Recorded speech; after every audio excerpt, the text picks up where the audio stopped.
میرے پاکستانیوں، آج جو میں آپ کے سامنے یہ میڈیا ٹاک کرنے آیا ہوں، اس کا میں مقصد پہلے کلیئر کر دوں۔ کیا مقصد ہے اس چیز کا؟ اس کا مقصد یہ ہے کہ اپنے ملک کے لوگوں کو آگاہ کرنے کے لیے کہ یہ جس طرف ہمارا ملک جا رہا ہے، جس تباہی کی طرف ہمارا ملک جا رہا ہے، میں اپنی ساری قوم کو آگاہ کرنا چاہتا ہوں کہ یہ اس دلدل میں جو ہم گھستے جا رہے ہیں، اگر ہم ساری بحیثیت قوم اس کے اوپر اپنی آواز نہیں اٹھائیں گے تو مجھے خطرہ یہ ہے کہ یہ وہ ہونے لگا پاکستان سے جو کہ آج تک پاکستان کی تاریخ میں ہمارے ملک سے نہیں ہوا، یعنی کہ ہمارا ملک اپنے بیرون ملک قرضوں کی قسطیں ادا کرنے کے اوپر ڈیفالٹ کرنے جا رہا ہے۔ اور ڈیفالٹ کا مطلب یہ ہے کہ سارا جو باہر سے پاکستان میں فنڈنگ آتی ہے وہ سب رک جائے گی۔ تو جو اس چیز کا مطلب سمجھتے ہیں وہ یہ ہے کہ جب ایک ملک کے اندر ڈالرز کی انکم رک جائے گی تو اس سے کیا ہوگا کہ اگر آج ہمارا روپیہ گرتا جا رہا ہے اور اگر 224 ہے اس کی آفیشل ریٹ اور مارکیٹ میں 250 روپے کا بھی اگر ڈالر نہیں مل رہا تو یہ آپ یہ سمجھ لیں کہ یہ اس سے ذرا جب خدا نہ خواستہ اگر ڈیفالٹ کرتا ہے تو اس سے کئی گنا اور آگے چلا جائے گا۔ اور میں اس لیے اپنی قوم کے سامنے یہ بات آج کرنا چاہتا ہوں کہ یہ جو ہمارے اوپر چوروں کا ٹولہ مسلط کیا ہوا ہے، ان کو اس چیز کی فکر نہیں ہے، کیونکہ ان کے جو لیڈران ہیں انہوں نے 30 سال سے اس ملک سے پیسہ چوری کر کے ملک سے باہر لے گئے۔ ان کی اربوں ڈالر کی جائیدادیں اور پراپرٹیز باہر پڑی ہوئی، اربوں روپے نہیں، اربوں ڈالرز کی ان کی پراپرٹیز باہر پڑی ہیں۔ 30 سال سے پیسہ چوری کر رہے ہیں۔ حدیبہ پیپر مل جب پہلی دفعہ سامنے آئی تھی تو تب لوگوں کو اندازہ ہوا تھا کہ کس طرح یہ شریف خاندان، جن کا فرنٹ مین تھا اسحاق ڈار، جس نے 2025 اپریل میں 164 کا بیان میجسٹریٹ کے سامنے لکھوایا تھا، اور 164 کا بیان وہ ہوتا ہے جب میجسٹریٹ پوچھتا ہے کہ آپ کے اوپر کوئی دباؤ تو نہیں ہے، تو اس نے کہا جی میں خود کہنا چاہتا ہوں، کیونکہ اس کو نواز شریف چھوڑ کے ملک باہر چلا گئے تھے سعودی عربیہ، اور اس میں اس نے بتایا کہ کیسے وہ شریف خاندان کا پیسہ، اس ملک چوری کا پیسہ اس ملک سے لانڈرنگ کر کے یعنی غیر قانونی طور پہ باہر بھیجتا تھا، اور پھر کیسے ادھر وہاں ایک کوئی قاضی فیملی تھی، ان کا نام بھی بینک اکاؤنٹس بتائے، اور وہ پھر کیسے اس پیسے کو واپس پاکستان ریمیٹنسز کے نام پہ بھیجتے تھے، اور وہ پھر شریف خاندان میں چلا جاتا تھا۔ تو یہ تو پیسہ جو پاکستان آ جاتا تھا، جو پیسہ پاکستان نہیں آتا تھا اس سے پھر بڑے بڑے مے فیئر میں اپارٹمنٹس بھی لیے گئے، پھر ہائیڈ پارک میں بھی لیا گئے، پھر آف شور اکاؤنٹس بھی بنائے گئے۔ تو یہ آج سے 30 سال پہلے سے گیم چل رہی ہے، اور اس ملک کا پیسہ چوری کیا، ہنڈی والے سے باہر بھیجا، جس پیسے کی ضرورت پڑی وہ پاکستان منگوا لیا، جس طرح شہباز شریف نے ٹی کر کے پاکستان پیسہ جو ضرورت پڑتی تھی کہ کوئی گھر خریدنا ہے، کوئی کچھ کرنا ہے، کوئی وہ واپس آ جاتا تھا، باقی پیسہ ان کا باہر رہتا تھا۔ اب ان لوگوں کا جن کا پیسہ باہر پڑا ہوا ہے، ان کو کوئی فرق نہیں پڑے گا پاکستان ڈیفالٹ کرے گا، اگر ہمارا روپیہ گرے گا تو ان کا تو ڈالر میں پیسہ پڑا ہوا ہے، ان کو تو فائدہ ہے، اس لیے ان کو کوئی فکر نہیں ہے جدھر پاکستان جا رہا ہے۔ فکر آپ سب کو، ہماری طرح کے لوگوں جن کا کوئی باہر ملک سے میں نے جس نے 30 سال ملک سے باہر کمائی کی تھی اور جو اسی کمائی سے فلیٹ بھی لیا تھا، جو سب کچھ بیچ کے آج اپنے ملک میں پیسہ، جن لوگوں کا جینا مرنا پاکستان میں، ان کے لیے یہ بڑا تشویشناک ہے کہ اگر ملک کے ڈیفالٹ کی طرف چلا گیا، یہ سارے ہم جو پاکستان میں رہنے والے ہیں، یہ ہم سب کو بہت بڑا نقصان ہونے والا ہے۔ اس سے یہ ہوگا کہ کوئی باہر سے انویسٹمنٹ پاکستان میں نہیں آئے گی۔ جو ہمارے اپنے پاکستانی بھی پاکستان میں انویسٹ کرنا چاہتے ہیں، وہ کیوں اپنے ڈالروں کو روپے میں کنورٹ کریں گے جب روپیہ گرتا جا رہا ہے اور ان کو خوف ہے کہ آگے اور گرے گا، تو کسی نے اپنے ڈالر وہ ڈالروں میں پیسہ رکھے، وہ کیوں کارخانے لگائیں، کوئی کیوں پراپرٹیز پاکستان میں رہیں؟ تو اس کے بہت دور کے اثرات پڑیں گے، منفی اثرات ہمارے ملک پہ پڑیں گے. تو لہٰذا میں اپنی پاکستانی قوم کے لیے آج یہ چیزیں رکھنا چاہتا ہوں کہ یہ ہمارے جو حالات ہیں، ہماری ساری قوم کو سمجھنا چاہیے کہ یہ ہمارے ملک سے کیا ہو رہا ہے. میں سب سے پہلے آپ کے سامنے یہ اعداد و شمار رکھنا چاہتا ہوں. میں چاہتا ہوں کہ میری ساری قوم یہ پہلے دیکھ لے کہ جب ہمیں یہ پاکستان ملا تھا 2018 کو، تو پاکستان کی تاریخ کا سب سے بڑا بیرونی ملک خسارہ تھا کرنٹ اکاؤنٹ ڈیفیسٹ 20 ارب ڈالر کا. کبھی اس ملک کی تاریخ میں اتنا بڑا خسارہ کوئی چھوڑ کے نہیں گیا. اور یہ جب خسارہ چھوڑ کے گئے تو میں آپ کو ایک چیز سمجھانا چاہتا ہوں. میری کوشش یہ ہے کہ میں اپنی قوم کو اس کو آگاہ بھی کروں، اس کی تربیت بھی کروں، اس کو ایز آپ کا ایک بڑا ہو کے آپ کو ایجوکیٹ بھی کروں کہ یہ ہوا کیا ہمارے ملک سے.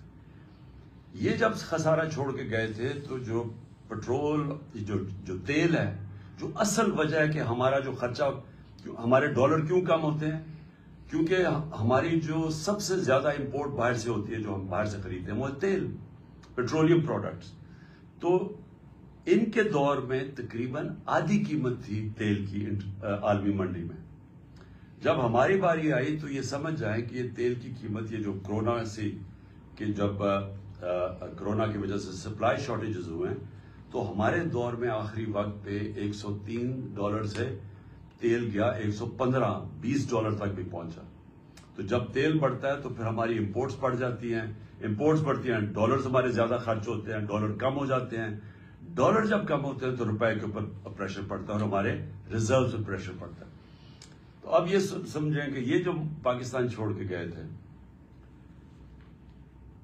اور ہم جو پاکستان چھوڑ کے گئے تھے، یہ جو ہمیں انہوں نے رجیم چینج پہ کیا تھا، تو اس وقت پاکستان کی 2022 میں 2021 میں پاکستان کے جو جی ڈی پی دولت میں اضافہ ہو رہا تھا وہ 5.7% تھا، اور جو ہمارا 2022 تھا، چوتھا سال تھا، اس میں 6% تھا.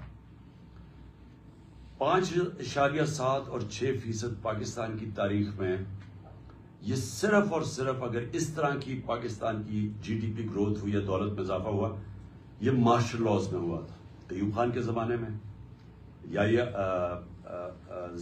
جنرل ضیاء کے زمانے میں اور جنرل مشرف کے زمانے میں. یہ کیوں ہوا تھا ان کے دور میں؟ کیونکہ ہم ان کے ساتھ ان کی 2 دفعہ جنگوں میں شرکت کر رہے تھے، افغان وار میں اور وار آن ٹیرر میں، اور اس سے پہلے ہم سیٹو اور سینٹرو کے امریکہ کے ساتھ ملے ہوئے تھے پیکٹ میں کولڈ وار کے دوران جب ایوب خان کا دور تھا. صرف ان دوروں کے اندر ہماری گروتھ ریٹ اس سطح پہ پہنچی تھی کیونکہ امریکہ سے ڈالرز مل رہے تھے پاکستان کو. یہ واحد گورنمنٹ ہے جو امریکہ کے ڈالرز نہ ملنے کے باوجود اس نے 5.7 اپنے تیسرے اور 6.8 پہ ہماری اکانومی گرو کی. اور یہ یاد رکھیں کہ اس میں 2 سال کرونا آیا تھا جو ایک ایسی وبا تھی جس نے دنیا کی اکانومیز کو تباہ کر دیا تھا. ہندوستان کے حالات دیکھیں، ان کی منفی میں چلی گئی تھی گروتھ ریٹ. ایران کا دیکھیں، جو ہمارے نیبرز کی بات کر رہا ہوں دنیا میں، اور ابھی تک اس کے اثرات ہیں وہ کرونا کے. تو ہمارے دور میں اس کے باوجود کہ کرونا تھی اور یہ یاد رکھیں کہ دنیا نے اکنالج کیا تھا کہ پاکستان وہ 3 ٹاپ ملکوں میں جس نے سب سے بہترین طور پہ کرونا کو مینج کیا.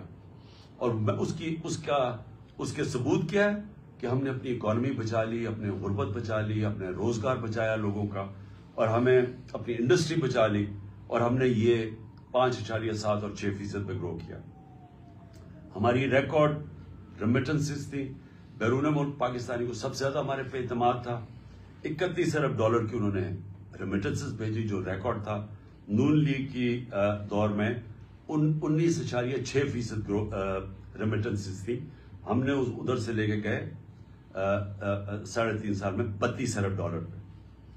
ہمارا جو ڈیفیسٹ چھوڑ کے گئے ہم اس کے باوجود کہ تیل کی قیمتیں ریکارڈ پرائس پہ تھی، ساری چیزیں مہنگی ہو گئی کرونا کی وجہ سے، سپلائی شارٹیجز کی وجہ سے، اس کے باوجود ہم جو جی ڈی پی چھوڑ کے گئے تھے کرنٹ اکاؤنٹ بیرونی ڈیفیسٹ وہ 4% تھا، نون لیگ چھوڑ کے گئی تھی 5.8%، جب تاریخی سب سے کم تیل کی قیمتیں تھی۔ ہماری گندم 27.5 ملین ٹن ہماری گندم تھی، جو کہ ریکارڈ تھا پاکستان کی تاریخ میں۔ ہماری جو چاول تھا وہ 9.3 ملین ٹن تھا، جو ریکارڈ تھا۔ ہمارا جو مکئی تھی وہ 9.6 ملین ٹن تھی، وہ ریکارڈ تھی۔ اور ہماری آخری سال میں جو گنا تھا وہ تقریباً 90 ملین ٹن تھا، جو کہ ریکارڈ تھا۔ جو ان کی بجلی کی جنریشن تھی، اب یہ سمجھ ہے، انہوں نے بجلی جو کانٹریکٹ سائن کیے تھے پاور جنریشن کے نون لیگ نے، اس میں یہ تھا کہ اگر ہم بجلی خریدیں یا نہ خریدیں ہمیں کیپیسٹی پیمنٹس پہ دینے پڑتے تھے۔ یعنی یہ ایک بجلی گھر کو جو انہوں نے جب ان کو کانٹریکٹ دے دیا، انہوں نے جو سیٹ اپ کیے، اس میں سے اگر پاکستان بجلی خریدے یا نہ خریدے پیسے پورے دینے پڑتے تھے، جس کو کیپیسٹی پیمنٹس کہتے ہیں۔ تو اس کے لیے اگر آپ جب تک ہم بجلی، اور انہوں نے اتنے زیادہ بنا دیے، کیپیسٹی اتنی زیادہ کر، ہمارے پاس ملک کے پاس طور طریقہ ہی نہیں تھا وہ بجلی استعمال کرنے کا، ہمارے میں کیپیسٹی نہیں تھی، پیسے ہم پھر بھی ان کو دے رہے تھے۔ تو اس کا مطلب بجلی کی کنزمپشن بڑھائی جائے تاکہ ہم کم از کم ہمارے پاس آمدنی آئے وہ ان کو پیسے دینے کی۔ تو انہوں نے 80 ملین یونٹس ان کے دور میں تھے، ہم اس کو لے کے گئے 116 ملین یونٹس پہ اپنے دور میں، بلین یونٹس میں، مطلب ارب یونٹ، 116 ارب یونٹس میں۔ انہوں نے کوئی اپنی اس دور میں ڈیم نہیں بنائی۔ ہم نے 6 ڈیمز کا شروع کیا، جس میں 2 بڑی ڈیمز تھی، یہ 50 سال کے بعد ہم نے شروع کیا۔ ہم نے ہیلتھ کارڈ کیا، جو دنیا اکنالج کرتی ہے کہ ایک لانسٹ میگزین ہے جو دنیا کی سب سے بڑی ہیلتھ ایشوز کے اوپر میگزین آتی ہے، جو سب سے ریسپیکٹڈ ہے، اس میں انہوں نے ہماری تعریف کی کہ جو پاکستان ہیلتھ کارڈ لے کے آیا ہے، یہ ہمارے سے بڑے امیر ملکوں کے اندر بھی اس طرح کی لوگوں کے لیے، عوام کے لیے ہیلتھ انشورنس نہیں تھی جو ہم لے کے آئے۔ ہمارا جو احساس پروگرام تھا وہ انٹرنیشنلی اکنالج ہوا۔ وہ جو کارنل یونیورسٹی تھی، انہوں نے اسٹینفورڈ یونیورسٹی کی ریسرچ نے کہا کہ پاکستان ایک فلاحی ریاست کی طرف جا رہا ہے، جو ہمارا احساس پروگرام تھا۔ اور ہماری جو بلین ٹری سونامی تھی، جو ہم درخت لگانے کی کیمپین شروع کی ہوئی تھی، یہ انٹرنیشنلی اکنالج کیا گیا۔ یہ بورس جانسن برطانیہ کے پرائم منسٹر میرا نام لے کے یونائٹڈ نیشنز پہ تعریف کی کہ پاکستان ایک باقی ملکوں سے آگے نکلا ہوا ہے یہ موسم کی تبدیلی کی فائٹ کے اگینسٹ۔ اور اب میں آتا ہوں کہ ہوا کیا پاکستان سے۔ میں جو یہ آج میری پریس کانفرنس ہے، اس کا مقصد یہ ہے کہ رجیم چینج ہوا۔ یہ جب میں آپ کو اعداد و شمار دے رہا ہوں، یہ پاکستان کی جو اکنامک سروے آف پاکستان ہے اس میں یہ شائع ہوئے ہیں، اور میں یہ پھر سے کہوں کہ یہ اس حکومت نے شائع کیے ہیں، یہ ہمارے دور کی اکنامک سروے میں شائع نہیں ہوئے۔ تو یہ جو میں آپ کو دے رہا ہوں اعداد و شمار، یہ ہمارے ہر سال کی جو اکنامک سروے نکلتی ہے اس میں سے میں آپ کو فگرز دے رہا ہوں۔ اب دیکھیں ہوا کیا، ووٹ آف نو کانفیڈنس آ گئی۔ جس دن ووٹ آف نو کانفیڈنس آئی تو 178 روپے کا ڈالر تھا۔ آج اوپن مارکیٹ کے اندر 250 روپے کا ڈالر نہیں مل رہا۔ آج آفیشل ریٹ ہے 224 روپے ڈالر کی۔ 250 روپے کے اندر ڈالر آج پاکستان میں نہیں مل رہا۔ جو بڑی امپورٹنٹ چیز آپ کے لیے سمجھیے، لارج سکیل مینوفیکچرنگ انڈسٹری۔ ملک کی دولت کے اندر اضافہ کیسے ہوتا ہے؟ جب آپ کی انڈسٹری بڑھے، انڈسٹری بڑھتی ہے، روزگار ملتا ہے، آپ کے پاس چیزیں آتی ہیں لوگوں کو بیچنے کے لیے، ایکسپورٹ کرنے کے لیے۔ تو یہ ایک بیسک چیز ہوتی ہے جس سے ایک ملک کی دولت میں اضافہ ہوتا ہے، ویلتھ کریشن ہوتی ہے۔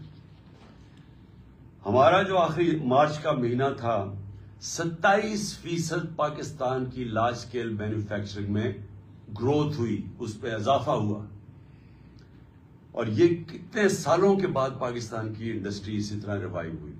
اور انڈسٹری ریوائیو ہونا آسان کام نہیں ہے، کیونکہ انڈسٹری اگر آج فیصلہ بھی آپ کریں گے، ان کو انسینٹیوز بھی دیں گے، تو وہ ٹائم لگتا ہے، کیونکہ فیکٹری مشینری بنانی پڑتی ہے، امپورٹ وہ سیٹ اپ ہوتا ہے، اس کو ٹائم لگتا ہے.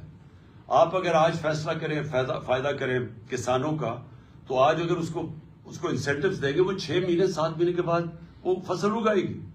لیکن انڈسٹری بڑی دیر لگتی ہے. اس کو ختم کرنا بڑا آسان ہے، اس کو چلانا بڑا مشکل کام ہے. ہمیں 2.5 سال لگے اپنی انڈسٹری کو اٹھانے کے لیے، کیونکہ یہ جب نون لیگ گئی تھی انڈسٹری اس وقت بند ہو چکی تھی. فیصل آباد کے اندر جو فیکٹریاں تھی ٹیکسٹائل کی، ان کو ریل اسٹیٹ کے اندر وہ بدل رہے تھے. تو اور بے روزگاری تھی. ہمارے جو مارچ کی میں بات کر رہا ہوں، ٹیکسٹائل کا مزدور نہیں مل رہا تھا فیصل آباد میں، باہر سے لوگوں کو مزدوروں کو منگوانا پڑتا تھا. ریکارڈ ہماری جو یہ 27.7 پہ ریکارڈ ہماری انڈسٹری بڑھ رہی تھی، جو آج 0.4% پہ پہنچ چکی ہے. ادھر سے گر کے یہاں پہنچ چکی ہے. یہ اکتوبر کی فگرز ہیں. سب سے زیادہ شور مچا ہوا تھا مہنگائی کا، کہ جی مہنگائی مارچ آ گئی، عمران خان نے مہنگائی کر دی، قتل کر دیا لوگوں کو. مجھے افسوس سے کہنا پڑتا ہے کہ وہ چینلز جو آج چپ کر کے بیٹھی ہوئی ہیں، سناٹا چھایا ہوا ہے وہاں، بول نہیں رہے، وہ ان کو عمران خان کی گھڑی کی پڑی ہوئی ہے. یہ بھی پہلی دفعہ ہوا کہ میں اپنی گھڑی بیچوں، اس کے اوپر ہی شور مچ گیا ہے. میری ذاتی گھڑی ہے، میں اسے بیچوں، میں جو مرضی کروں اسے. اس کے اوپر کوئی بات نہیں کر رہا کہ آج لوگوں کا جو معاشی قتل ہو رہا ہے. ہمارے دور میں مائک جا رہا ہوتا تھا سب کے سامنے، اچھا جی بتائیں کتنی مہنگائی ہے، کتنی تکلیف ہے، چن چن کے. آج کیوں نہیں جا رہے؟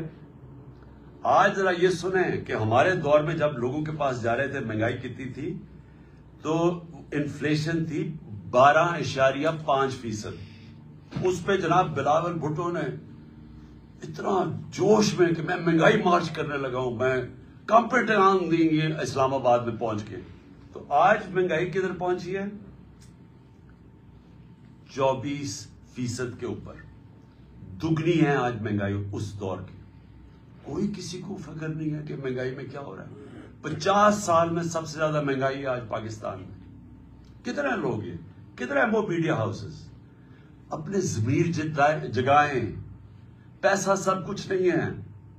پیسے کے پیچھے چوروں کی نہ مدد کریں. اس ملک میں چوروں کا نہ بچائیں اپنے پیسے ضمیر بیچ کے. آج دگنی مہنگائی ہے. اور کون سی قیامت آ گئی کہ تب سے اور اب میں کتنا مہنگائی اصل تو ہوئی تیل کی وجہ سے. ہم کیوں پھنسے ہوئے تھے؟ امپورٹڈ مہنگائی تھی. دنیا میں تیل کی قیمت بڑھ گئی تھی کرونا کی وجہ سے، سپلائی شارٹیجز تھے.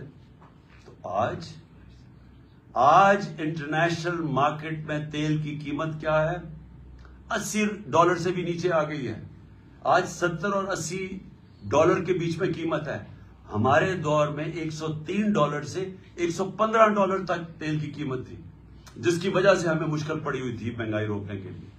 تو ہم جب کہتے تھے کہ باہر سے مہنگائی ہے تب تو کوئی نہیں سنتا تھا. اور آج یہی لوگ جبکہ نیچے آ چکی ہے تیل کی قیمت اور آج مہنگائی اسمانوں پہ ہے، آج سناٹا ہے. آج ہمارے دور میں جو پٹرول اور ڈیزل تھا وہ $150 لیٹر پہ تھا. آج کوئی $234 پہ ایک ہے، 224 پہ ایک ہے، 236 پہ ڈیزل ہے. تو آج کیوں نہیں، جب ڈالر نیچے، جب تیل نیچے آ گیا ہے تو آج کیوں نہیں کسی کو فکر کہ لوگوں کی کمر توڑ دی ہے یہ پیٹرول اور ڈیزل کے اسمانوں پہ قیمت گئی ہے جو عام آدمی کو افیکٹ کرتی ہے. پھر جو اب میں خطرناک چیزیں آپ کو بتانے لگا ہوں کہ دیکھیں ہمارا مسئلہ کیا ملک کا.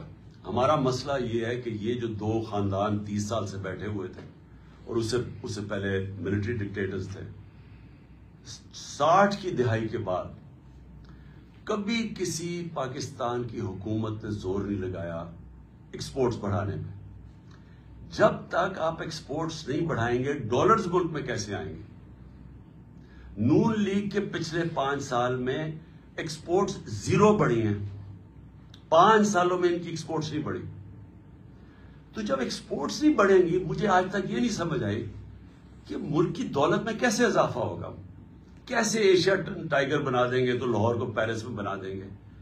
جب تک آپ کی ایکسپورٹس نہیں بڑھیں گی وہ ملک کبھی بھی وہ ترقی نہیں کر سکتا، اس کی دولت میں اضافہ نہیں ہو سکتا. چائنا جو آج ایک اکنامک سپر پاور ہے، انہوں نے اپنی ایکسپورٹس آج ان کی پتہ نہیں 2000 ارب ڈالر کی ایکسپورٹس ہیں.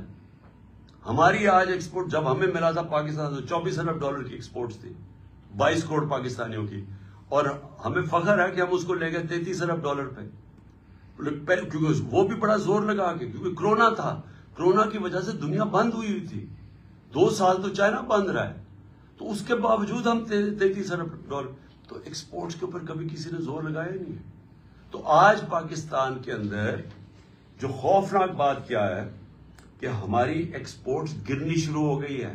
جو ہماری ایکسپورٹس بڑھ رہی تھیں اور جو ریکارڈ پہ پہنچی تھی، اور ہمارا خیال تھا کہ اگر ہم رہتے تو وہ 38 ارب ڈالر پہ پہنچ جانی تھی، وہ اب ہر مہینے 18% ایکسپورٹس پاکستان کی گر رہی ہیں. تو بجائے دولت میں اضافہ ہونے کے وہ نیچے آ رہا ہے. جو ہماری ریمیٹنسز ہیں، جو ہمارا جو اوورسیز پاکستانی پیسے بھیجتے ہیں، ایک تو ان کو اعتماد نہیں ہے اس حکومت پہ، دوسرا اور وہ ہے کہ ہمارا روشن ڈیجیٹل اکاؤنٹ جس پہ اوورسیز پاکستانی پیسے وہ کم ہونے شروع ہو گئے ہیں. پاکستانیز نے اپنا پیسہ نکالنا شروع کر دیا اوورسیز پاکستانی نے. اور دوسرا کہ جب اتنا بڑا فرق آ جائے آفیشل ڈالر کی ریٹ میں اور مارکیٹ ریٹ میں، تو وہ تو ایک دم سیدھا ہی اس کا فرق پڑے گا ریمیٹنسز میں. تو جب ڈالر ہمارے ملک میں کم آنے شروع ہو جائیں تو اس سے سب سے بڑا سوال یہ ہوتا ہے کہ اب ہم اپنے قرضوں کی قسطیں کیسے ادا کریں گے. اگر ہم جو کوشش پوری پالیسی تھی کہ ڈالرز ہمارے بڑھیں، ریمیٹنسز بھی آئیں اور ایکسپورٹس ہماری بڑھیں جو بڑھ رہی تھی، اور پھر ہماری کوشش یہ تھی کہ آئی ٹی کی ایکسپورٹس بڑھائیں جو 75% ہم نے بڑھائی تھی، جو فیوچر ٹیکنالوجی کا ہے. اور اس کے علاوہ جو انویسٹمنٹ لے کے آنی تھی، جو ہم نے اسپیشل اکنامک زونز بنائے ہوئے تھے جدھر سے ہم نے انویسٹمنٹ لے کے آنی تھی، اور چائنا سے ہماری بڑی آگے بات چل چکی تھی. بدقسمتی سے چائنا نے 2 سال پھر سے بند ہو گیا چائنا. تو چائنا آنا جانا ہی ناممکن ہو گیا، ان کی جو کوارنٹین لاز ایسے تھے. تو جو ہم نے ان سے اپنی اسپیشل اکنامک زونز میں انویسٹمنٹ کروانی تھی، اس نے بھی ہمارے ڈالر کی انٹیک بڑھانی تھی. تو اب نہ انویسٹمنٹ آ رہی ہے، ایکسپورٹس ہماری نیچے جا رہی ہیں، ریمیٹنسز ہماری نیچے جا رہی ہیں، ڈالرز ہمارے کم ہو رہے ہیں، قرضے ہمارے بڑھتے جا رہے ہیں. تو کس نے ادا کرنی ہے؟ آج جدھر پاکستان کھڑا ہے، ہم اب یہ کیسے قسطیں ادا کریں گے؟ اور یہ میں پھر سے اسی پہ آ گیا ہوں کہ مجھے آج کیوں خطرہ ہے، کیوں ہماری طرح کے لوگوں کو خطرہ ہے اور فکر پڑی ہوئی ہے، اور کیوں ان کو نہیں فکر. میں سب سے پوچھتا ہوں، اپنی اسٹیبلشمنٹ سے پوچھتا ہوں، اپنے ہر طبقے کے پاکستانی سے پوچھتا ہوں کہ کیا آپ کو فکر نہیں ہے کہ آپ پاکستان کدھر جا رہے ہیں؟ میں جب الیکشنز کی بات کرتا ہوں، میں الیکشنز کی اپنی ذات کے لیے نہیں بات کر رہا، میں تحریک انصاف کے لیے نہیں بات کر رہا. تحریک انصاف نے تو جب بھی الیکشن کروائیں گے انشاءاللہ، جس طرح کی پبلک سپورٹ ہے آج پی ٹی آئی کی، پاکستان کی تاریخ میں کسی پولیٹیکل پارٹی کی نہیں تھی. 4 صوبوں میں پارٹی پھیلی ہوئی، باقی تو 2 پارٹیز رہ گئی ہیں، چھوٹی چھوٹی پارٹیز صوبائی پارٹیز بن گئی ہیں. تو انہوں نے تو جب بھی الیکشنز ہم نے جیتنا ہے. تو ہمیں یہ نہیں فکر کہ اگر الیکشن ٹائم پہ ہوں گے تو ہمیں کوئی فرق پڑ جائے گا. مجھے خوف آ رہا ہے کہ جتنی دیر اب یہ گورنمنٹ چلے گی، اس ملک کا جو معاشی بحران ہے وہ بڑھتا جائے گا. اور وہ کیوں بڑھے گا؟ کیونکہ جب تک ملک میں پولیٹیکل سٹیبلٹی نہیں آتی، سیاسی طور پہ ملک میں استحکام نہیں آتا، تو معاشی طور پہ تو استحکام آ ہی نہیں سکتا. ساری دنیا کی کامن سینس ہے کہ معیشت تب ترقی کرتی ہے جب سرٹنٹی ہوتی ہے، جب استحکام ہوتا ہے. میں اگر آج بزنس مین ہوں, میں آج ایک انویسٹر ہوں, میں تو تب پیسہ لگاؤں گا جب مجھے پتا چلے گا کہ یہ 4-5 سال کی حکومت چل رہی ہے, اور میں آج اگر پیسہ لگاؤں گا تو 2-3 سال کے بعد جب مجھے اس کا نفع آنا شروع ہوگا. مجھے جب یہی نہیں پتا کہ 6 مہینے میں کیا ہوگا اور اگلے 8 مہینے میں کیا ہوگا, کون پیسہ لگانے لگا؟ اوپر سے پاکستان کی, جس طرح میں نے کہا, جب کریڈٹ ریٹنگ ہی گر گئی ہے, جب پاکستان کے رسک ڈیفالٹ اتنی 100% تک پہنچ چکی ہے, تو کسی نے پیسہ ہی نہیں دینا. نہ کسی کمرشل بینک نے پیسہ دینا ہے, نہ کسی انویسٹر نے آنا ہے. تو یہ تو ان کے پاس تو اب کوئی روڈ میپ ہی نہیں ہے. ان کی تو صرف اب ایک کوشش ہو رہی ہے, اور کوشش ان کی اب آج کیا ہے؟ کوشش بڑی سیدھی ہے. کوشش ہے کہ نا میچ اب یہ کھیل نہیں سکتے. 36 جو بائی الیکشنز ہوئے تھے ان میں سے 29 پاکستان پی ٹی آئی جیت گئی ہے. اس کے باوجود کہ ان کے پاس پوری اسٹیٹ مشینری تھی, ان کے ساتھ پورا جو اس ملک کی الیکشن کمیشن ہے, جس نے بے شرمی سے جس طرح انہوں نے ان کی مدد کی, اور اسٹیبلشمنٹ ان کے ساتھ تھی. ہمیں کہا گیا تھا نا جی سلیکٹڈ ہے, تو اب تو کسی میں شک نہیں ہونا چاہیے نا کہ کون سلیکٹڈ ہے. جس کے ساتھ ان سب کے ساتھ سارے ملک کے جو بھی اس ملک کے پاور ہاؤسز تھے وہ ان کے ساتھ کھڑے تھے. اس کے باوجود 75% by election P T I جیتی ہے. اب اس خوف سے انہوں نے الیکشن نہیں کروانے.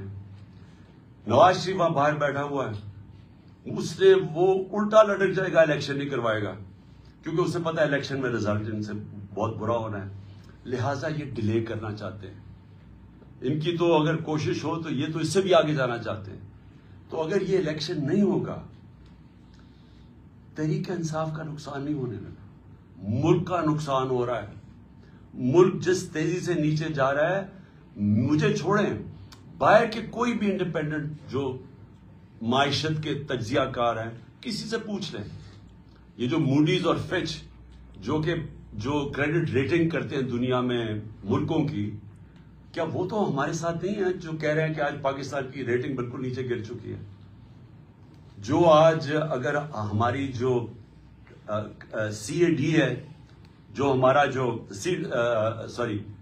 کریڈٹ رسک ہے آج پاکستان کی, جو آج 100% پہ پہنچ چکی ہے, تو وہ تو ہمارے نہیں ہیں.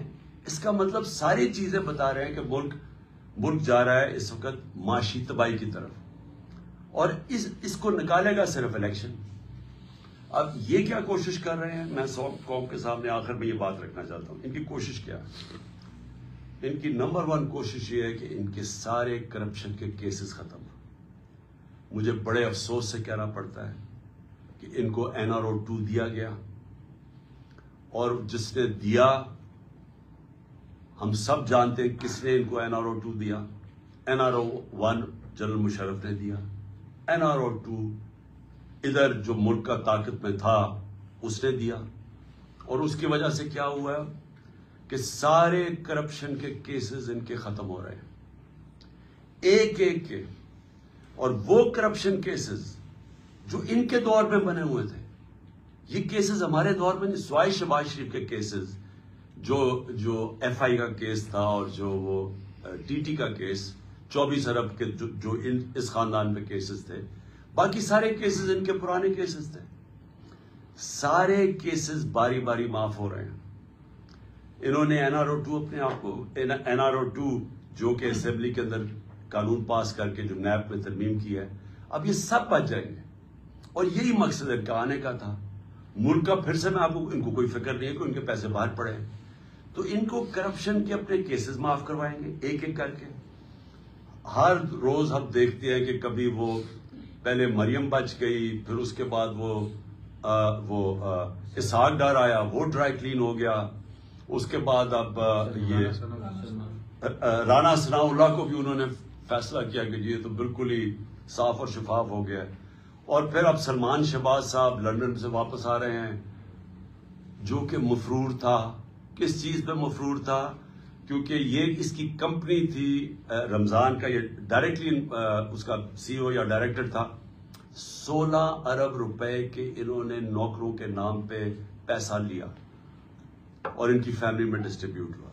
کوئی بھی دنیا میں اس کیس میں نہیں بچ سکتا تھا, اور وہ اس لیے ایک دم جب اسے پتا چلا وہ باہر بھاگ گیا, اور اب وہ واپس آ گیا ہے کیونکہ وہ بھی ڈرائی کلین ہوگا. 4 گواہ مر چکے ہیں جیسی ان کی حکومت آئی. 4 گواہ اس کیس میں, مقصود چپڑاسی والے کیس میں مر چکے ہیں. مقصود چپڑاسی بھی بیچارہ مر چکا ہے, ڈاکٹر رضوان بھی مر چکے ہیں جو انویسٹیگیٹر تھے. تو ادھر سے بھی پاک ہو جائیں گے اب, اس لیے وہ واپس آ گیا ہے.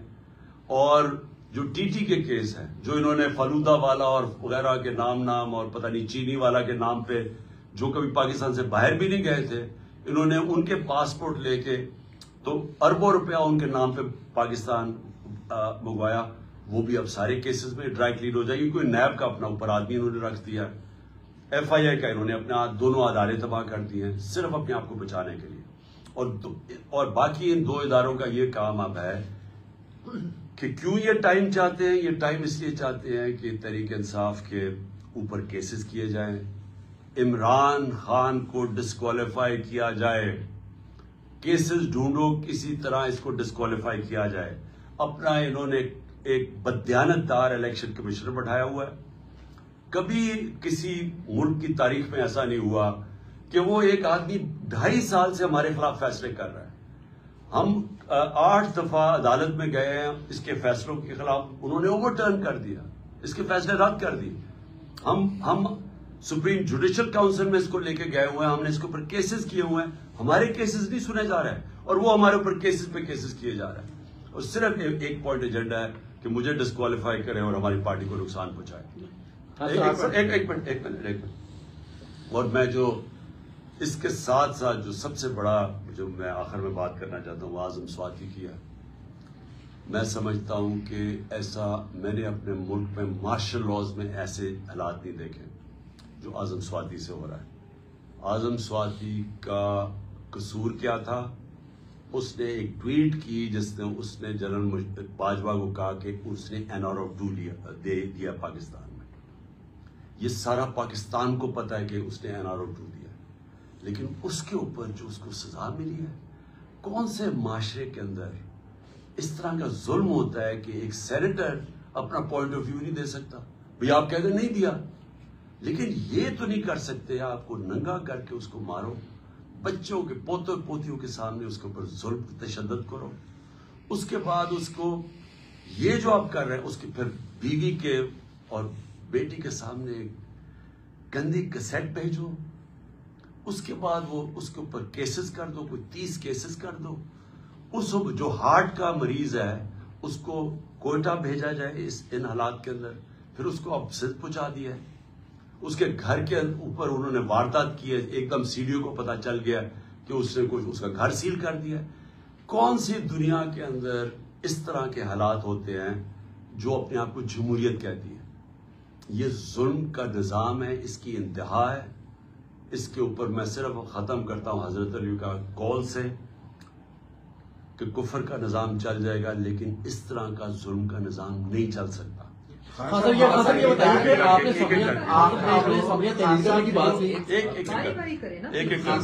صاحب یہ رہنمائی فرمائیں کہ پی ڈی ایم جو ہے وہ آپ کی اسمبلیاں تحلیل کرنے کی جو اعلان ہے اس کو سنجیدہ نہیں لے رہی, نہ تو مذاکرات کی میز پر بیٹھنے کے لیے تیار ہے اور نہ ہی وفاقی اور 2 دوسری صوبائی اسمبلیاں تحلیل کرنے کی طرف آ رہی ہے. تو ایسے میں کیا آپ اپنی ہی اسمبلیاں تحلیل کر کے الیکشن میں چلے جائیں گے, یا جو آپ نے ان کو ایک وقت دیا تھا کہ یہ بیٹھ کر مذاکرات کی میز پر آئیں وہ تو سنجیدہ نہیں لے رہے؟ اسی کے ساتھ ایڈ کر دوں. آپ نے یہ بات کی ہے کہ الیکشن تاخیر سے کروانا چاہ رہے ہیں اور یہ بالکل نظر بھی آ رہا ہے کہ وہ ابھی لیٹ کرنا چاہ رہے ہیں. خان صاحب اس پہ آپ کی پارٹی کا کیا موقف ہوگا؟ کیا آپ کوئی اگریسو موڈ کے اندر آگے آئیں گے احتجاج میں, یا جیسے ابھی آج کل ہلکا پھلکا ہلکے مسلم کانسٹیچوئنسیز کے اندر احتجاج کر رہے ہیں, یہ جاری رکھیں یا کوئی بڑی کال دینے جا رہے ہیں آپ آگے؟ دیکھیں, سب سے پہلے تو مجھے کبھی کوئی شک نہیں تھا کہ نواز شریف یا زرداری کبھی بھی الیکشنز کی طرف نہیں جائیں گے. اور کیوں مجھے شک نہیں تھا؟ کہ دونوں اس ملک کے بڑے مجرم ہیں, یہ کرپٹ لوگ ہیں. ان کو ڈر لگا ہوا ہے کہ اگر یہ الیکشنز میں ہار گئے تو ان کو ڈر یہ لگا ہوا ہے کہ اتنی محنت سے جو انہوں نے 7 مہینے اپنے کیسز ختم کیے یہ پھر نہ ریوائیو ہو جائے. ان کا انٹرسٹ پاکستان کا انٹرسٹ ان کا انٹرسٹ نہیں ہے. ان کا انٹرسٹ ہے کہ پہلے کیسے چوری کرو اور پھر چوری کو بچاؤ کیسے. تو مجھے کبھی کوئی شک نہیں تھا کہ انہوں نے الیکشن نہیں ماننا. میری کوشش یہ ہے کہ اس ملک کے جو ادارے ہیں وہ اس وقت ملک کا سوچے. یہ میں عمران خان اپنا نہیں سوچ رہا, مجھے اپنے ملک کا خوف آیا ہوا ہے. اور اگر یہ ملک خدا نہ خواستہ جس طرف تیزی سے جا رہا ہے, جو دنیا کہہ رہی ہے آپ کے ڈیفالٹ کی طرف جا رہا ہے, اگر یہ ادھر چلا گیا, اگر کسی نے مثلا یہ ہوپ کر رہے ہیں کہ آئی ایم ایف یا چائنا بیل آؤٹ کر دے گی, اگر انہوں نے نہ کیا تو یہ ملک کی جو حالات ہوں گے یہ سارا ملک افیکٹ ہوگا. ہر وہ آدمی جس کا جینا مرنا پاکستان میں وہ افیکٹ ہوگا, سوائے وہ جنہوں نے ڈالرز میں اپنے پیسے باہر رکھے ہوئے. لہٰذا میں نے جب یہ فیصلہ کیا تھا مجھے پتا تھا انہوں نے نہیں الیکشن کروانے, اس لیے ہمارا پلان پورا وہی ہے. جب میری تیاری ہوگی, میں نے آپ کو کہا دسمبر میں انشاءاللہ ہو جائے گی, میں اپنے وہی جو میں نے اناؤنس کیا اسی پہ میں چلوں گا, میں یہ اسمبلی سے نکل جاؤں گا. ہاں صاحب, یہ بتائیے کہ عادل سواتی کے خلاف اسلام آباد میں مقدمہ درج ہوتا ہے, بلوچستان میں ہوتا ہے, پھر ان کو اٹھا کر سندھ میں لے گئے ہیں. شہباز گل کے خلاف مقدمہ درج ہوئے, اس بار تو ان کے خلاف لاہور کے اندر مقدمہ درج کیا گیا جہاں پر پی ٹی آئی اور کافری کی مشترکہ حکومت ہے. ان کے خلاف جو مقدمہ درج اگر کیا, چودھری پرویز لائی اس میں انوالو ہیں یا کوئی اور طاقت انوالو ہے, کون اس میں یہ مقدمہ درج کر رہا ہے؟ دیکھیں میں اس پہ چیک کروں گا کہ یہ جو شہباز گل کے اوپر مقدمہ ہوا اس کے پیچھے کون ہے. ہم دیکھیں امید رکھتے ہیں, میں آج بھی امید یہ رکھتا ہوں کہ ہمارے سے جو ہوا ہے پچھلے 7 مہینے میں, جس طرح کا ظلم ہوا ہے ہمارے ساتھ, کبھی کسی ڈیموکریسی میں تو ہو ہی نہیں سکتا, لیکن کبھی کسی پارٹی کے ساتھ اس طرح کا ظلم تشدد نہیں ہوا جو ہمارے ساتھ ہوا اور جو میڈیا کے ساتھ ہوا. اور وہ میڈیا کے لوگ جن کی ریپوٹیشن تھی, جن کی کریڈیبلٹی تھی, جو لوگ ان کو معاشرے کے اندر جن کو ریسپیکٹ کرتے تھے, ان میڈیا کے لوگوں کے ساتھ کیا ہوا, ارشد شریف کے ساتھ کیا ہوا. اور اس کے بعد یہ جو میڈیا ہاؤسز کو بند کیا گیا اور جو دھمکیاں دی جا رہی ہیں, ایسے کبھی نہیں ہوا. میں صرف یہ امید رکھتا ہوں کہ پہلے تو ایک رجیم تھی جنرل باجوہ کی, اس پہ تو ہمیں سمجھ آ گئی تھی کہ انہوں نے فیصلہ کر لیا تھا اور کھلی دشمنی ہمارے ساتھ کی تھی انہوں نے. اور جب بھی پولیس سے ہم پوچھتے تھے کہ جی آپ نے 25 میں وہ کیوں کیا, وہ کہتے جی ہمیں پیچھے سے آرڈر آئے. جس سے بات کرتے تھے جو کچھ ایف آئی اے, ہمیں جی پیچھے سے آرڈر آ رہے ہیں. لیکن اب تو بہت ضروری ہے کہ جو نئی رجیم آئی ہے ان کو خدا کا واسطہ ملک کا سوچیں. اس وقت یہ ہماری پارٹی کو نقصان نہیں پہنچ رہا, پارٹی تو اوپر جا رہی ہے. میں نے تو اپنی زندگی میں کبھی کسی پارٹی کو اس ملک کے اندر اس عروج پہ نہیں دیکھا جو ہماری ہے, لیکن یہ ملک تباہی کی طرف جا رہا ہے. تو اس وقت تو سوچنا صرف ملک کا چاہیے ہمیں, اور جو بھی اس وقت ملک کا سوچ رہا ہے وہ یہ نہیں چاہے گا کہ ہماری سب سے بڑی پارٹی اور ہماری اسٹیبلشمنٹ کے اندر اتنا بڑا فاصلہ ہو جائے جو کہ جنرل باجوہ کے دور میں تھا. یہ ایک نیا وقت آیا ہے اور نیا آرمی چیف آیا ہے. ان کو تو سب سے پہلے یہ فوج اور ایک قوم اور فوج اکٹھی چلتے ہیں, علیحدہ علیحدہ نہیں ہوتے. فوج مضبوط ہی تب ہے جب قوم اس کے ساتھ کھڑی ہے. خان صاحب یہ بتائیے کہ اسٹیبلشمنٹ کا بڑا رول ہوتا ہے پالیٹکس میں, پاکستان میں ہمیشہ سے رہا ہے. پچھلے 3 ہفتے میں ظاہر ہے ادھر بھی چینج ہوئی ہے, چین آف کمانڈ ہوئی ہے, کوئی تھوڑا سا ہواؤں کا رخ تبدیل ہوا ہو, کوئی پازیٹیو گیسچر ملا ہو؟ اگر نہیں ملا تو کتنا کا آپ انتظار کریں گے, کتنا ہوپ فل ہیں آپ کے نہیں کوئی چینج آئے گی؟ دیکھیں ابھی تک تو میں ویسے آپ کو سچ بتاؤں کہ کوئی مجھے چینج نہیں نظر آیا, لیکن نیا آرمی چیف آیا ہے, اس کو ٹائم دینا چاہیے. ہم نے اس کی بڑی اچھی چیزیں سنی ہیں, جنرل عاصم کی بڑی تعریفیں سنی ہیں میں نے, حافظ قرآن ہے, اور میں یہ امید رکھتا ہوں کہ یہ امر بالمعروف پہ چلیں گے. یہ جو ہمارے نبی صلی اللہ علیہ وسلم نے جو کہا تھا کہ قومیں تباہ ہو جاتی ہیں جب ایک بڑے ڈاکوں کو آپ این آر او دے دیں اور چھوٹے چوروں کو آپ جیلوں میں ڈالیں, وہ قومیں تباہ ہو جاتی ہیں. تو ہم تو ان سے امید لگا کے بیٹھے ہوئے ہیں. خان صاحب یہ بتائیے گا کہ کسی بھی ملک کی اکانومی جو ہے وہ کمپوننٹ ہوتی ہے نیشنل سیکیورٹی کا, تو یہ جو اکانومی کی آپ نے ساری صورتحال بتائی ہے, اس میں آپ نیشنل سیکیورٹی کے جو ادارے ہیں ان سے کیا کردار ایکسپیکٹ کرتے ہیں؟ اور دوسرا یہ بتائیں کہ کیا انٹرنیشنل اسٹیبلشمنٹ کو عمران خان پاکستان میں دوبارہ اقتدار میں قابل قبول ہیں؟ دیکھیں پہلے تو میں ایک چیز واضح کر دوں کہ یہ جو نیشنل سیکورٹی پالیسی تھی یہ پہلی دفعہ تحریک انصاف نے نکالی تھی، کمپریہنسو نیشنل سیکورٹی پالیسی. اس میں ہم نے واضح کیا تھا کہ نیشنل سیکورٹی ایک ملٹری سیکورٹی ہوتی ہے اور دوسری اکنامک سیکورٹی ہوتی ہے. یہ دونوں ساتھ ساتھ چلتی ہیں. سوویت یونین اگر صرف ملٹری سیکورٹی بچاتی تو سوویت یونین کو بچا لینا چاہیے تھا، لیکن کیونکہ ان کی اکانومی کولیپس کی ان کی ملک ہی ٹوٹ گیا. تو یہ ہم نے اپنے نیشنل سیکورٹی کاؤنسل میں بڑا مثال دی ہوئی ہے اس کی. لہٰذا اس وقت بڑا ضروری ہے، میں اس لیے امید لگا کے بیٹھا ہوں نئے سیٹ اپ سے کہ جب آپ کی ملک نیچے جا رہا ہے اور سب کو نظر آ رہا ہے نیچے جا رہا ہے، کسی معیشت کے ایکسپرٹ سے آج پوچھ رہے وہ سارے یہی کہیں گے کہ آگے ان کو اندھیرا نظر آ رہا ہے. تو جب ایک نظر آ رہا ہے سب کو، تو کیسے یہ اس طرف ان چوروں کو جو صرف اپنی چوری ہر روز پتہ چل جاتی، فلانے کا نیب کا کیس ختم ہو گیا، اب جی فلانا اب وہ اس NRO کی گنگا میں نہا کے جناب اب رانا ثناء اللہ بھی پاک ہو گیا، پہلے اب پتہ چلا جی وہ مریم بھی گئی ہے تو فلانے بھی. تو یہ تو ایک ملک سے مذاق ہو رہا ہے. تو یہ تو میرا ملک، میرا اکیلے کا تو ملک نہیں ہے، میں اکیلا تو ٹھیکیدار نہیں ہوں کہ یہ ظلم تماشا دیکھ رہے ہیں پاکستان سے اس کے اوپر ریئیکٹ کرے. اس میں بہت ضروری ہے کہ ہمارے جو نیشنل سیکورٹی کے ادارے ہیں وہ دیکھیں کیا ہو رہا ہے.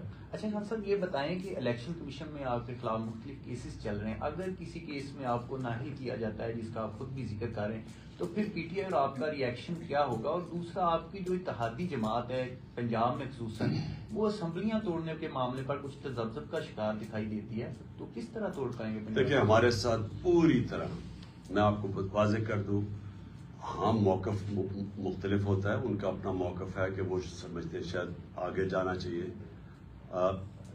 یعنی تھوڑی اور دیر چلنا چاہیے ان کو، اور وہ صرف اس لیے کہہ رہے ہیں کہ اگر نون لیگ یعنی اگر کیئر ٹیکر آ گئی اور کیئر ٹیکر ڈیسائیڈ کیا الیکشن کمیشن نے، الیکشن کمیشن تو ان کا آدمی ہے، اس نے بٹھا کے ان کے لوگوں بٹھا کے اوپر آئی جی اپنا رکھ کے تو انہوں نے ہمارے پہ پھر ظلم کرنا شروع کر دینا ہے.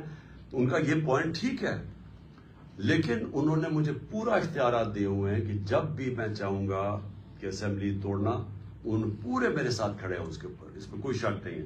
آپ کا پہلا سوال ہے الیکشن کمیشن اگر نااہل کرتا ہے، الیکشن کمیشن مجھے نااہل کرتا ہے اپنا اور پاکستان میں ذلت کمائے گا، وہ اور ذلیل ہوگا پاکستان میں، کیونکہ لوگوں کو ابھی کوئی شک نہیں ہے کہ اس سے زیادہ بددیانتدار الیکشن کمیشن پاکستان کی تاریخ میں نہیں آیا. ہر فیصلہ اس کا، بلکہ یہ تو نون لیگ کا جس طرح جیالہ نہیں ہوتا اس طرح ہمارے خلاف کام کر رہا ہے، لیکن اس سے کوئی فرق نہیں پڑے گا. پاکستان کی قوم پہلے ہی تیار بیٹھی ہوئی ہے، ان کو سب کو ایک باشعور قوم ہے، وہ ویسے الیکشن جتا دیں گے. یعنی اگر میں نے الیکشن چلے مجھے نااہل کر دیا، کیا ہوگا؟ پہلے تو الیکشن کمیشن نااہل کر ہی نہیں سکتی، اس کے پاس یہ ہے ہی نہیں، اتھارٹی نہیں ہے. اگر وہ کر بھی دیتی ہے تو کیا پاکستانی قوم کسی اور کو ووٹ دے دے گی؟ اگر میں نہ بھی پی ٹی آئی کا ہیڈ ہوا تو کیا وہ کسی اور کو ووٹ دے دے گی؟ اچھا خان صاحب یہ بتائیے کہ جیسے آپ نے کہا کہ معیشت جو ہے وہ کسی بھی ملک کی سلامتی کی فرسٹ لائن ہوتی ہے، اگر خدا نہ کرے پاکستان ڈیفالٹ کرتا ہے تو ہمارے ایٹمی اثاثے جات جو ہیں وہ کتنے کمپرومائز ہو سکتے ہیں؟ دیکھیں میں نے یہ بات کی تھی 1 جون کو، میرے اوپر انہوں نے کہا جی، اور ابھی بھی سمیع ابراہیم کا انٹرویو 1 جون کا، انہوں نے کہا جی عمران خان کے اوپر آرٹیکل 6 لگنا چاہیے. میں ایک لیڈر ہوں، میں اپنے ملک کو کیوں نہ آگاہ کروں کہ جب چور اوپر بیٹھ گئے ہیں یہ ملک کدھر جا رہا ہے، اور وہ ادھر ہی چلا گیا ملک. جو میں نے پیشن گوئی کی تھی 1 جون میں، اگر میرا انٹرویو دیکھ لیں، بالکل ادھر وہ لے کے گئے، ڈیفالٹ کی طرف لے گئے ہم. اب ڈیفالٹ ہم نہیں کہہ رہے، باہر کے جو اکانومی کے ایکسپرٹس ہیں سب یہی کہہ رہے ہیں کہ ڈیفالٹ کی طرف پاکستان جا رہا ہے. تو جب ڈیفالٹ کر جائے گا، میرا اب اگلا سوال ہے، جس نے ہمیں اس دلدل سے جدھر ہم کنویں میں گرے ہوں گے اس میں سے نکالے گا، تو پاکستان کے پاس اس کو دینے کے لیے کیا ہوگا؟ مجھے بتائیں نا، ہمارے پاس کیا چیز بیچنے کے لیے ہوگی کہ ہاں جی ہم یہ آپ کو دیتے ہیں تو آپ ہمیں اب بیل آؤٹ کریں؟ کیا ہے ہمارے پاس؟ تو یہ تو کامن سینس ہے کہ وہ جو مجھے تو ایسے لگتا ہے کہ سازش کے تحت یہ کیا گیا، یعنی یہ سازش بڑی سازش. رجیم چینج صرف یہی نہیں تھا کہ عمران خان کو ہٹاؤ، جبکہ معاشیت سب سے تیزی سے ترقی کر رہی تھی، سارے انڈیکیٹرز پازیٹو تھے، اس کو تب گرایا گیا اور ان چوروں کو لے آیا اور ملک نیچے بیٹھ گیا. تو یہ تو ایک دشمن ملک لوگ کر سکتے ہیں. میں اس لیے تو کہتا ہوں کہ جو بھی ملوث تھے اس رجیم چینج میں وہ پاکستان کے میر جعفر اور میر صادق تھے. خان صاحب جو بیل آؤٹ جو IMF کا بیل آؤٹ پروگرام ہے اس میں نون لیگ کی جانب سے صدر پاکستان کو جو ہے وہ مدد مانگی گئی ہے کہ ان کو سپورٹ کیا جائے. تو کیا PTI اور نون لیگ اکٹھے مل کر کوئی معاشی جو صورتحال کو بہتر بنانے کے لیے اکٹھے بیٹھ سکتے ہیں؟ اور خان صاحب نواز شریف بھی سنا اب واپسی کی تیاریاں شروع ہو گئی اس کے بھی لانے. سارے چوروں کو رہا, سارے چور, اب تو صرف ایک ہی کسر رہ گئی ہے کہ NRO وہ جو جیلوں میں بیچارے غریب لوگ گھسے وہ ان کو بھی NRO دے دو. ان کی تو چھوٹی چھوٹی چوریاں ہیں, یہ تو اربوں کی چوریاں معاف ہو رہی ہیں, وہ ہم بیچاروں کی ہزاروں میں لاکھوں کی چوری ہے, وہ بیچارے سل رہے, سب کو چھوڑ دیں جیلوں میں. دیکھیں آپ نے جو کہا نا کہ ان کے ساتھ بیٹھ کے ہم کیا کر سکتے ہیں, ان کے پاس کیا فارمولا ہے, یہ کیا کریں گے. ان کے اوپر نہ پاکستان کی ایک جو بزنس مین جو سرمایہ کار ہے نہ ان کو اعتماد ہے ان پہ. آج سارے 88% پاکستان کے سرمایہ کار کہتے ہیں کہ ان کے اوپر اس پہ اعتماد نہیں ہے. 100% باہر کے لوگ کہہ رہے ہیں کہ ان کو اس اکانومی پہ اعتماد نہیں ہے. تو ان کے اوپر کیا کریں گے ہم؟ اس گھوڑے کے اندر کتنا پمپ بھرے گے, وہ تو مر چکا ہے گھوڑا, یہ ٹھیک نہیں کر سکتے. پہلے یہ اکانومی تباہ کر کے گئے ہیں, جو میں نے آپ کو شروع میں بتایا کہ جب آپ سب سے تاریخ کا بڑا بیرونی خسارہ کر کے چلے جائیں, جبکہ تیل کی قیمت سب سے کم تھی ان کے دور میں, تو اب ان سے انہوں نے کیا کرنا ہے. میں نے جب پہلی جون کو کہا تھا کہ یہ تباہ کر دے گے اکانومی, کیونکہ میں تو 30 سال سے ان کو جانتا ہوں, مجھے تب بتا دیں کہ کون سا سنہری دور تھا جب انہوں نے ہماری اکانومی کو ٹھیک کیا ہو. انہوں نے اپنے پیسے بناتے رہے, بنگلہ دیش بھی آگے نکل گیا, ہندوستان بھی ہمارے سے آگے نکل گیا ان کے دور میں. تو انہوں نے اب کیا کرنا ہے.